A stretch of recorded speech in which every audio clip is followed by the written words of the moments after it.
I also want to offer a very heartfelt and deeply sincere note of gratitude to Sheikh Rami. Not simply for what you are doing and what you have done, but for affording me the opportunity to come and see what you are doing. Because it has been my view for many years that the demographic that you are serving is one of the most critical to the future of Islam in this country. I've been around for a while, and I know one thing about the Muslim community in general. We have a hard time really appreciating the gravity of the words that I said just a few minutes ago. We have a hard time appreciating how people who are ex-felons, and some of them even felons, how somebody like Dr. Jackson can stand up here with a straight face and talk about what these people can contribute to the future of Islam in America. One of the strengths that we saw in Brother Amin was the courage that he had to be honest about his contribution to his own situation. I wish we had more Muslims like that. And one of the greatest tragedies that has befallen us as a Muslim community in the modern world, that we have been robbed of the ability to believe in ourselves with what we can do for our brothers and sisters who are incarcerated or who were formerly incarcerated. And we have to start thinking about what they can do for us. Because once we understand that it is something that they can do for us, then we see the writing of that check not simply as a charitable act, but as a charitable investment. We have to stop thinking that if it's not doable in my lifetime, then it's not worthy of investment. We have to stop thinking like that. Right? Right? As a wise man once said, anything that's worth my committing my life to is probably not achievable in a single lifetime. The Prophet Muhammad sallallahu alaihi wasallam would not have been able to succeed not only in carrying out his mission, but laying the foundation for the way of life that is our way of life today, without the support, the help, the comfort, and the aid of his clan of Bani Hashim. Wait, why are we so hesitant? See, you know one of the reasons why, because they think Dr. Jackson up here doing a black thing. Wallahi, no. Any more than the Prophet was doing a Bani Hashim thing. So we, as a Muslim community, have a vested interest in protecting our relationship and the integrity of that role that Bani Hashim can play for Islam in America. This ain't no black thing. Ain't got nothing to do with that. This is what I learned from studying the life of my teacher, Muhammad ibn Abdullah, my model, my prophet. This is what he taught me. And we don't have leaders who will model the character and the virtues to help us heal those wounds. In fact, our leadership conducts itself in a way that will deepen those wounds, that will make us less likely to be able to come together. America now is beginning to pay a price for many of the wrongs that have been committed in this country for many, many generations. Some of it is coming home to roost now, as Malcolm would say.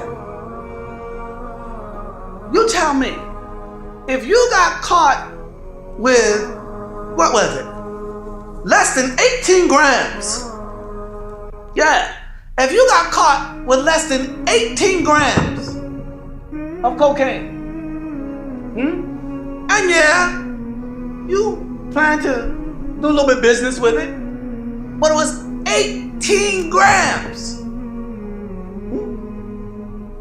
How can you tell me that warrants triple life? How can you go to prison for 18 grams under a sentence of triple life and come out not wanting to kill the whole world?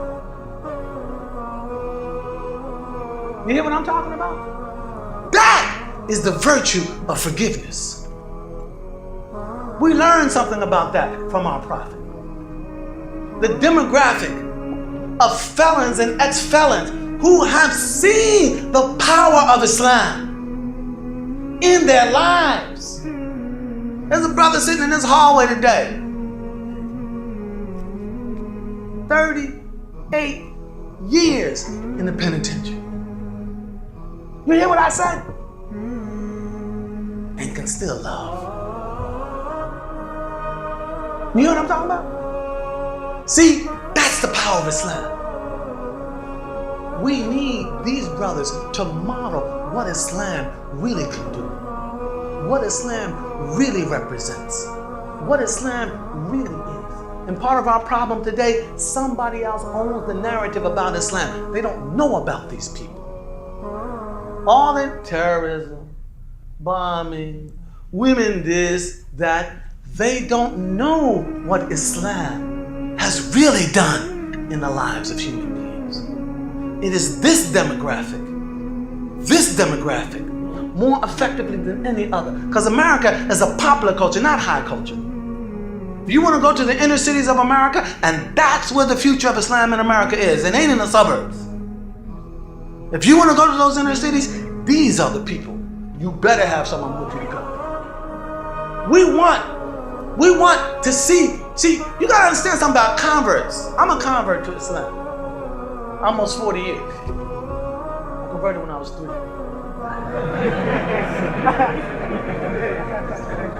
And we need to understand their value in that regard. Okay? Because many of you can contribute many things, but you can't go to Oakland and do this. You can't go to the South Side of Chicago and do this. You can't go to Harlem and do this. You can't go to North Philly and do this. All right? And the fact that you can't should not disabuse you from the recognition of how important this is. Where would we be today without the legacies of the Muhammad Alis, without the legacies of the Malcolm X's? How many of those are we going to produce over the next generation? This is how we have to begin to think. So when you think about supporting Tayba, think about the fact that some of these brothers may become shuyukh, and that's fine. All right? That's fine. But we got to get out of this mentality where the only people we recognize as contributing something important are our shuyukh. They ain't.